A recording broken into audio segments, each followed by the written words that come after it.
Welcome to SFG Top Performance. Today we have Jason and Derrick with us, and they are going to go over some cover crops coming up to us.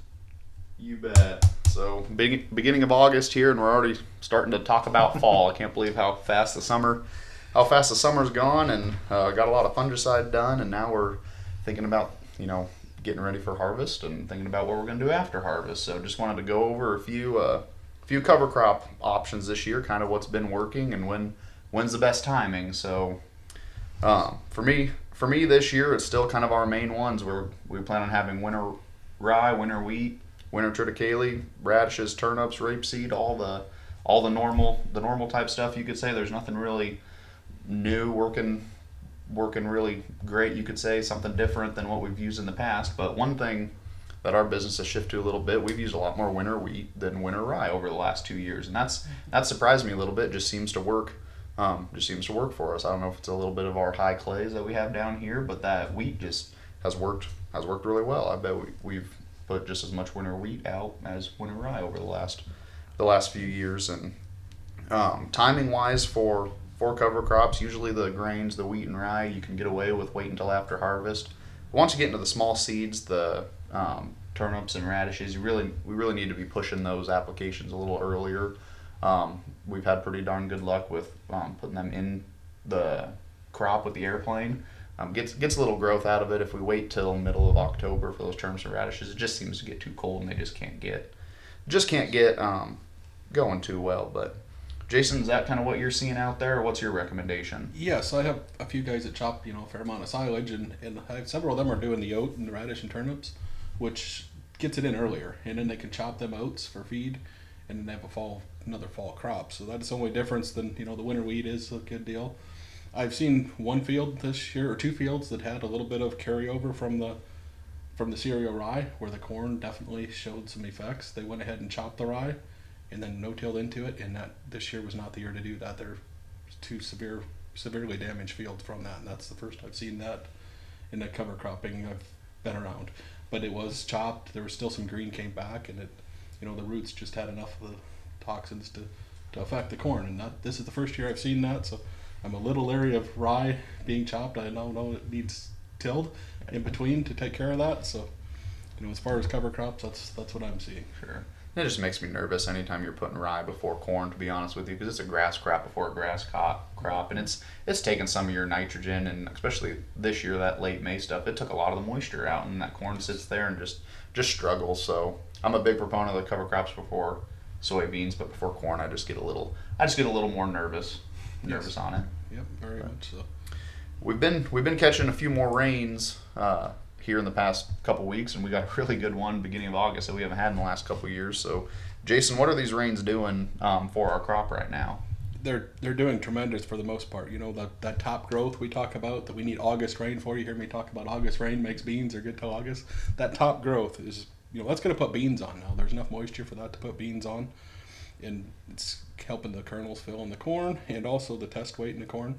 But I do have a couple concerns. I've seen these airplanes flying a lot of fungicide, which is great, because they talk about excess moisture in your field for funguses to grow. And like tar spot in corn is 7 hours, and there's some others that are 12 to 15 hours. Well, the dew started Tuesday night, and this is Thursday morning, and we're still wet in the field. What I call excess moisture, if you walk in the field and your pants get wet, that's excess moisture. So that's enough to inoculate and to make them funguses grow like crazy. So we're on about 36 hours of excess moisture. Of just constant leaf wetness. No dryness. So, we've incubated a lot of fungus in that field right now that, has a potential, if you haven't put a fungicide on or aren't planning on doing it soon, there's a little bit of concern there, to me anyhow, that there might be some funguses coming if you haven't protected that field. Sure. Derrick, what are your thoughts on that? Yeah, but I totally agree. I've been to going to a few conferences these late summer, and we've talked about tar spot last couple months or so, and the hot spot for tar spot is just a couple counties north of us. It's central Iowa right now. It's not over east like it usually is, just because they've been a little drier. But kind of Des Moines and north, there's a little corridor that was getting some earlier rains. June wasn't quite as dry for them, so the tar spot inoculum isn't that far away, and it can blow in around, and then once you have it, it stays on the residue. So it's something to keep an eye on.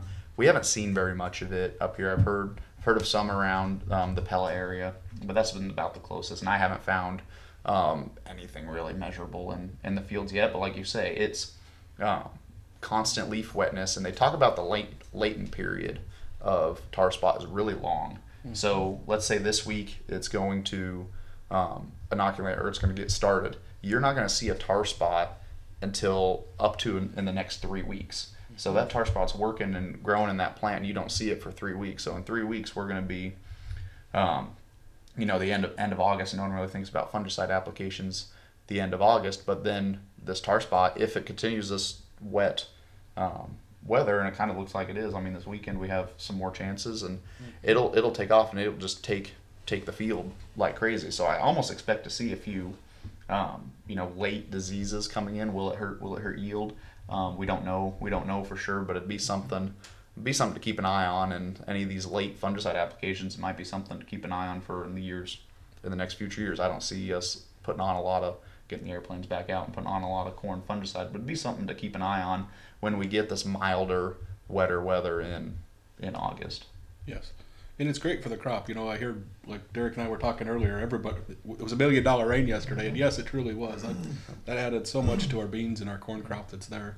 And a lot of this corn, I see some that's almost, close to denting. So it's pretty well to where it's going to be as far as, so, we've had some really good, we're a couple weeks ahead of usual this year. So. Well, yeah, and the scouts have been out doing the yield estimates, and I bet there's a lot more at the dough stage than you'd think. There's some of that later planted stuff that's still at the blister stage, or some of that later corn. We get 116, 117 day corn. It's still going along, but it's got a long. If August stays nice, it's going to have a really long grain fill period. And been talking about more of that test weight is so important, and you want to make sure there's enough nutrients there to add. Add some kernel depth, add some test weight, and that sort of thing. And because the yield estimates, we're still seeing 16, 18s around, even though how poor June was. I mean, we haven't seen a lot of 20s, or it's kind of fun to go find the 20s and 22s. But if you get a whole field of 16 and 18s, I mean, there's some really good potential there. So with a few more rains here in August, our corn crop has some pretty darn good potential. And coming into July, we really didn't think it was going to be that good a year. So things are really looking up out there. In my opinion, you could say. Yes, the corn looks tremendous. There's a pocket right around Milo where I'm finding a lot of 20s and the 22s you're talking about. And it's a pretty, fairly big, good size pocket there, and I'm really excited for that area to see what's going to come in, because we were a little short there last year. So. Yeah, you guys got more rain. You guys, that county's been getting all the rain over there north of Milo. So save some for the rest of us. But Charles, how's our application coming? Are we about done? Or? We are on the downhill slide. We got a little bit touch up. It rained, so darn it, we didn't get finished up this week. So I guess it'll be there next week. Had a really good summer getting all the work done. The weather's been great for applicating.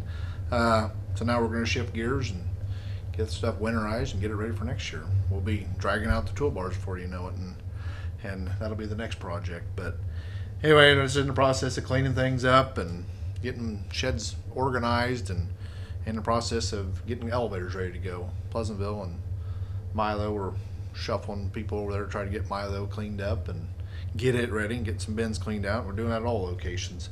Outside